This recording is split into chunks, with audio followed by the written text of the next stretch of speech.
At my birthday dinner, my nephew grabbed my jacket and said, "Dad says it's secondhand trash." Then he poured juice down the sleeves while they all cackled. That night, I canceled the $1,300 transfer covering their mortgage permanently.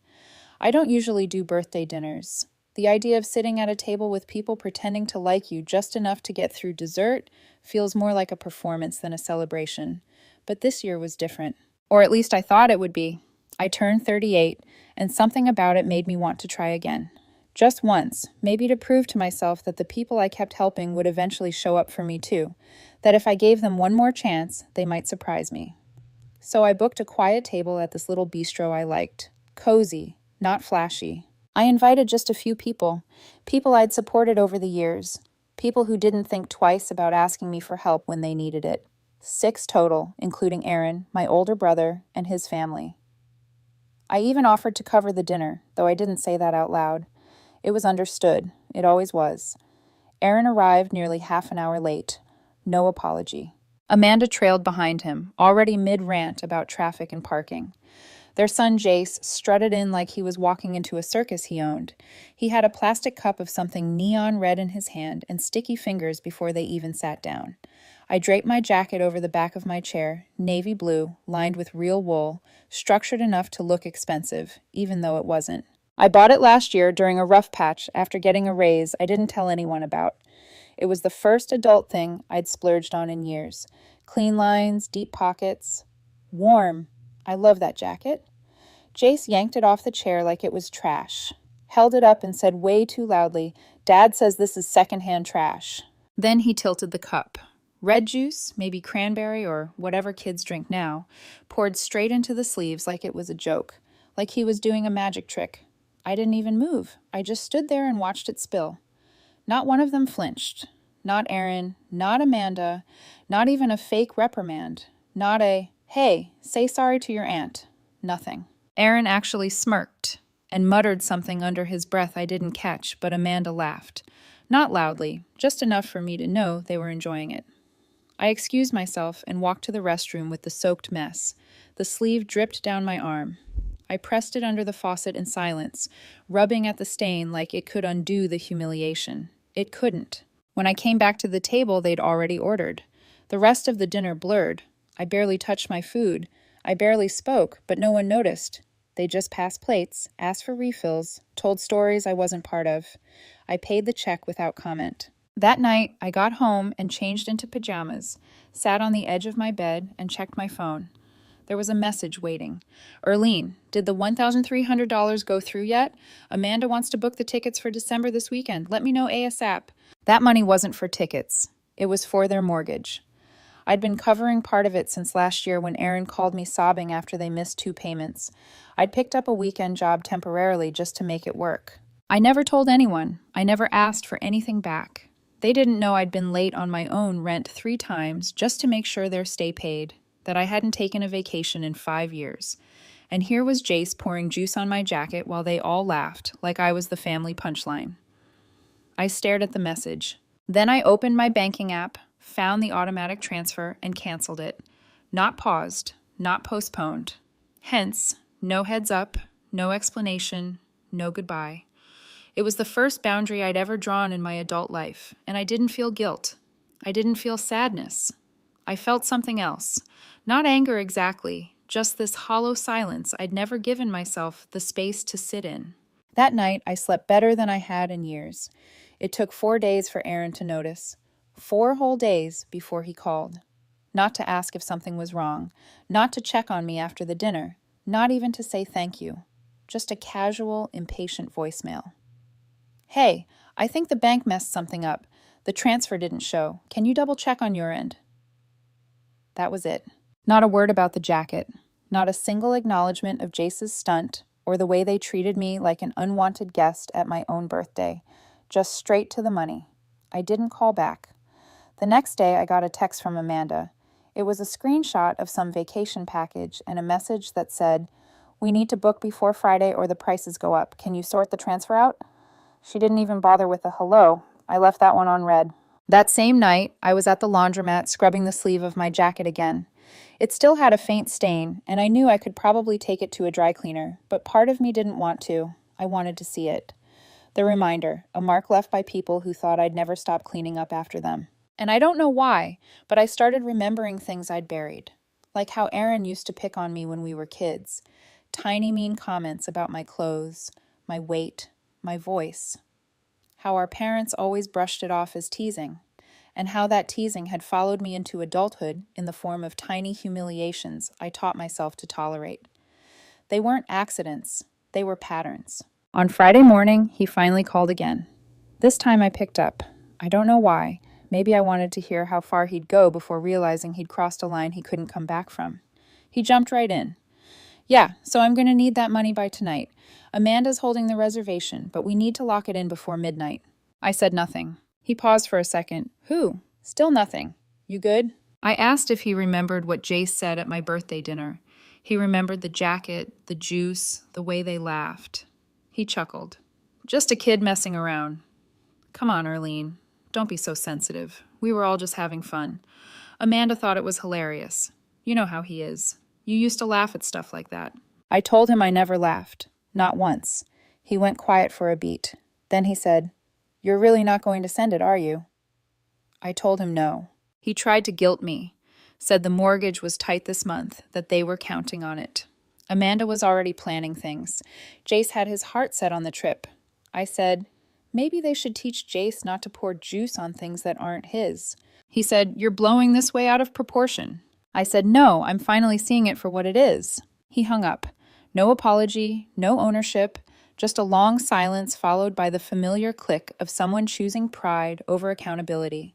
I half expected a follow-up text that night, something snarky or bitter, but there was nothing. Instead, I got a message the next morning from a number I didn't recognize. It was from Amanda's sister, Claire. We'd only met once at a barbecue years ago. The message just said, "Hey, not sure if you heard, but they missed this month's payment. Amanda's freaking out. Thought you should know." I stared at it for a long time and I felt something shift. Not guilt, not regret, freedom. After Claire's message, I didn't reply right away. I just sat with it. The silence, the chaos I wasn't part of, the growing crack in their perfect image. It was quiet, but I could feel something unraveling. On Sunday morning, I got a knock at my door. I thought it was a delivery, but when I looked through the peephole, it was Amanda. I hesitated, but opened it barely. She was holding a Starbucks cup like this was just a casual visit. "Hey, thought I'd drop by." I asked if Aaron was with her. She said no. He didn't know she came. Then she said it. "I just think this is a huge misunderstanding. Jace was joking, and you know how kids are. I'm sure he didn't mean it. And honestly, if you're upset, just say so. Ghosting us over $2,300 isn't fair." I almost laughed. I told her it wasn't about the money. It was about the way they made me feel. That birthday dinner. That was the moment I realized I was never part of the family, just a walking safety net with a wallet attached. She rolled her eyes. "You're being dramatic. Aaron said you were always kind of the sensitive type, always trying to make things about you." That was when something inside me flipped. I asked if she remembered 2 years ago when they had that anonymous donation come through after Aaron's hours got cut, the $3,000 that saved them from foreclosure, the one they thought was from Amanda's uncle. That was me. I reminded her about last Christmas, the one where Jace got that gaming console and Aaron told him Santa really came through. That was me too. I'd sold my tablet and skipped buying anything for myself so he could have something to open. Her face changed. Not guilt, not even shock, just calculation. "So, you're throwing that in our face now?" "No," I said. "I'm just telling you because you spent years pretending I didn't matter. And now you're about to find out what life's like when I stop pretending too." She stared at me like she didn't believe I was serious. Then she tried to smile. "But let's be real. You're not going to cut us off. You always come around. You're not that cold." I didn't say anything. I just closed the door. 5 hours later, I got another text from Claire. "You won't believe this. Amanda told a few people at church you were emotionally unstable and stopped the payments because you're going through a crisis. She said you're jealous of their family and trying to sabotage them." I stared at the screen for a long time, not because it surprised me, but because I didn't expect it to happen so fast. The next day I did something I'd never done before. I posted publicly on Facebook, just a short message. No drama, no accusations. Just for anyone wondering, I'm doing fine. I've made the decision to stop financially supporting family members who have taken advantage of me for years. If you've heard anything different, consider the source. Within hours, the ripple started. Old friends of Amanda's began messaging me privately, telling me they believed me. A former coworker of hers even said she wasn't surprised. Apparently, Amanda had bragged about having someone who covered bills when things got tight. Then, someone I hadn't spoken to in years, a woman named Tasha, who used to be in Amanda's mommy group, sent me screenshots. It was a group chat. Amanda was in it, and she had sent a voice note complaining that I was trying to act like a martyr and probably just wanted attention. But the worst part, she joked that maybe she should send Jace over to spill something else and teach me another lesson. That night, I printed every message, every screenshot, and every voice note. I created a folder not to use against them, not to get revenge, but to remember, to never forget what they'd said and done when they thought I wouldn't fight back. I never responded to Amanda again, but 2 weeks later, I heard from someone completely unexpected, Jace's teacher. She emailed me through the PTA directory, said she wanted to talk, said something had happened at school, and that's when things really started to unravel. I wasn't even sure how Jace's teacher got my contact info. I wasn't listed as an emergency contact. I hadn't been involved in any school things. The only time I'd even been near his school was to drop off supplies Amanda had asked me to buy last year. Pencils, notebooks, a backpack that I never got a thank you for. The email was short and formal. She asked if I had time for a brief call regarding a recent incident involving Jace. She said I hadn't been listed as a guardian, but based on what Jace had told her, she thought I might want to know. I hesitated for an entire day. I didn't owe them anything, not anymore. But something about it stuck with me. Maybe it was the phrasing. Maybe it was the fact that she'd reached out to me, not Amanda or Aaron. So I called her. She thanked me for getting back to her, then got straight to the point. There was an assignment, something about family heroes. The kids were supposed to write about someone they admired and why. Jace had written about me. I blinked. She said the essay had started out fine. How I helped people, how I worked hard, how I always showed up, but then halfway through he'd gotten angry. Wrote that I ditched them, that I was selfish now, and that his parents said I was unstable and mean. He said I used to be helpful but turned fake, and that sometimes people wear masks. Apparently, the tone was so jarring, the teacher thought he might be going through something serious. She asked if there was anything going on at home, anything that might explain the emotional shift. I told her the truth, a condensed version, that I'd been financially supporting the family for years, but had recently stepped away, that Jace may be repeating things he'd overheard from people upset they weren't getting what they used to. She was quiet for a moment. Then she said, "That actually helps, because he told another student during recess that his parents said the gravy train ended because his aunt lost her mind." I didn't know whether to laugh or throw my phone. Then she said something else, something I didn't expect. "I just thought you should know. Jace's behavior has changed a lot in the past 2 weeks. He's angry, lashing out. And when we asked him who he'd feel safest talking to about things, he said your name." I froze. That night, I sat with it, not out of guilt, but confusion. This was the same kid who poured juice down my jacket sleeve and laughed. The same kid who mocked me at dinner, but now he was asking for me. It hit me harder than I expected because deep down I'd always believed Aaron and Amanda were shaping him into something cold, something calculated. But maybe he wasn't fully lost. Maybe he'd just been marinating in their mess too long. Still, I wasn't going to let that pull me back in. I sent the teacher a polite email the next day. I told her I appreciated her honesty, but I wasn't in a position to step into a parental role or get involved directly. I wished her luck, and I meant it. But I didn't sign up for this, and I wasn't going to be guilted back into the chaos. Then 3 days later, I ran into Amanda's sister Claire at a grocery store. She waved me down and pulled me aside near the frozen food aisle. She looked nervous. "I need to tell you something," she said, "but you didn't hear it from me." Apparently, Aaron and Amanda weren't just behind on their mortgage. They were 3 payments behind now, and the bank had issued a formal notice. Their savings were gone. The vacation Amanda tried to book never happened because the credit card she used to reserve it got declined. But the worst part, Amanda's been telling everyone that I promised to cover it, that I backed out last minute and ruined everything. I asked Claire why she was telling me this. She said Amanda is planning something. She's been talking about how I owe them for all the years they included me, and how she's going to make sure people know I'm unstable and bitter if I don't come through. I asked her what that meant. Claire hesitated. She said Amanda had already started talking to someone from HR at my job, trying to figure out if she could warn them about my declining mental health. My stomach dropped. She was trying to sabotage me at work over money she had no right to after everything I'd done. That night, I did something I never thought I'd do. I called a lawyer. The lawyer wasn't fancy, just someone a friend from work recommended. Her name was Evelyn, and from the first 5 minutes on the call, I could tell she didn't play games. She didn't gasp or act shocked when I explained everything. She just took notes and asked the right questions. Did they ever have access to your accounts? No. Were there ever written agreements regarding the money? No. Any threats, harassment, attempts to damage your reputation at work? Not yet, but they're talking about it.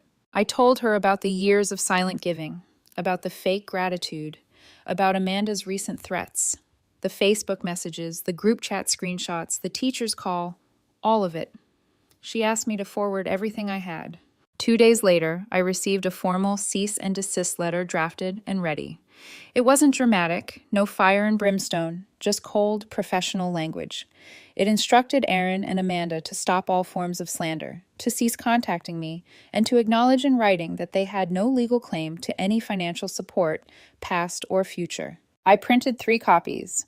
One went to them by certified mail, one to my HR department just in case, and one stayed with me.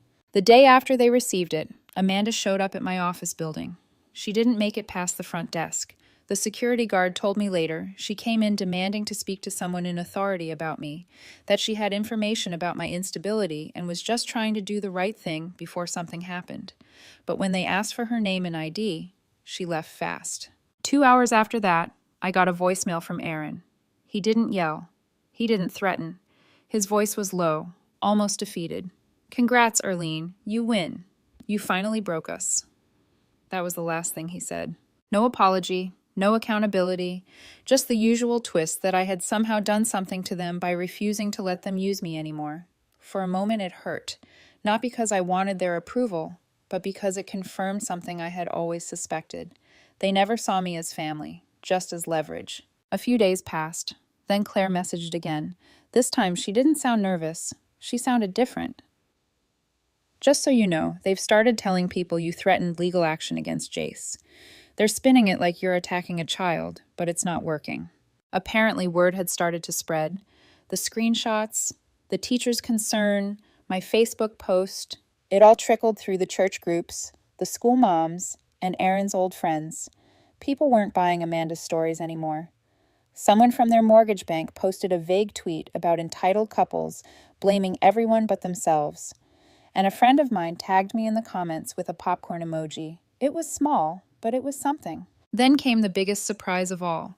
I got a call from a woman named Melissa. She worked at a nonprofit I donated to once years ago. She said they were looking for part-time board members, people with financial literacy, and a personal understanding of family estrangement and resilience. She told me my name had come up, not just from one person, but several. Apparently, someone had shared what I'd posted and people started talking. Melissa said, "I think a lot of people saw themselves in your story." That night, I sat on my balcony watching the city lights flicker on. My phone buzzed every so often.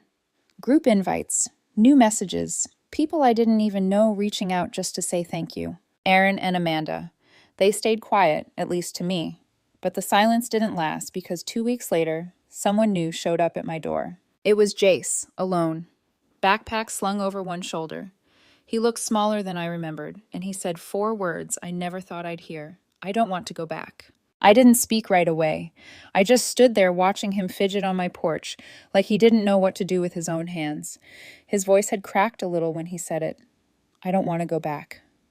But there were no tears, no dramatic breakdown, just this stillness in his face I hadn't seen before. I asked where his parents were. He said Aaron dropped him off at the end of the street and told him to go fix this. They'd sent him alone. I brought him inside, made him a grilled cheese just to give us something normal to do. He sat at my table and didn't touch his food. He said they'd been fighting a lot, money mostly.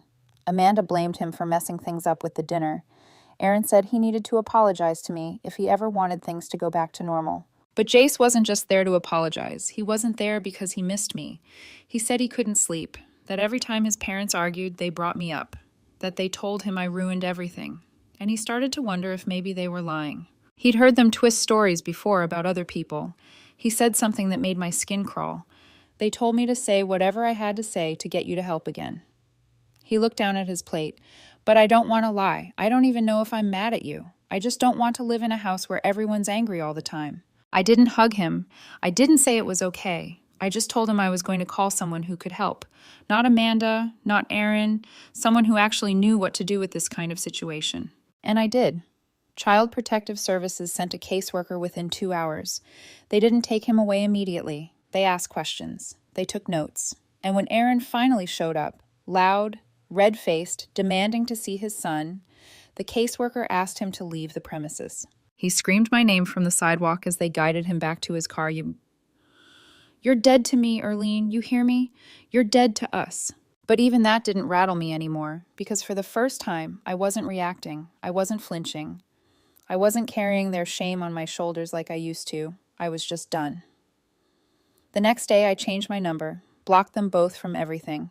I deleted old emails, removed the bank information, and cleared out my saved contacts. Claire messaged me once more, just one sentence. They're telling people you kidnapped him. I didn't even reply. The caseworker followed up a week later. Said Jace was staying with a temporary guardian while things got sorted. He was safe. He didn't want to see Amanda or Aaron, and no, I wasn't responsible for him. I didn't need to take him in. That part of the cycle was over. But she did say something unexpected. He still talks about you like you're the only person who ever really listened. That stuck with me. Months passed. I started volunteering with the nonprofit Melissa introduced me to, part-time at first, then more. I found myself in rooms full of people who understood what it meant to walk away from the people who were supposed to love you. And I wasn't just surviving anymore. I was building something. For the first time, my life was about me. I found joy in the smallest things. My morning coffee, my jacket, which I never replaced. It still had that faint stain in the sleeve, and I kept it that way. A reminder, not of pain, but of when everything finally changed. I haven't heard from Aaron or Amanda since, but 3 weeks ago, at a community event, a teenage boy tapped me on the shoulder. He'd grown taller, thinner, wiser. Jace. He didn't say much, just handed me a folded note and walked away. Inside it said, I get it now. Thank you for saving me, even when I didn't deserve it. And that was the last piece I needed.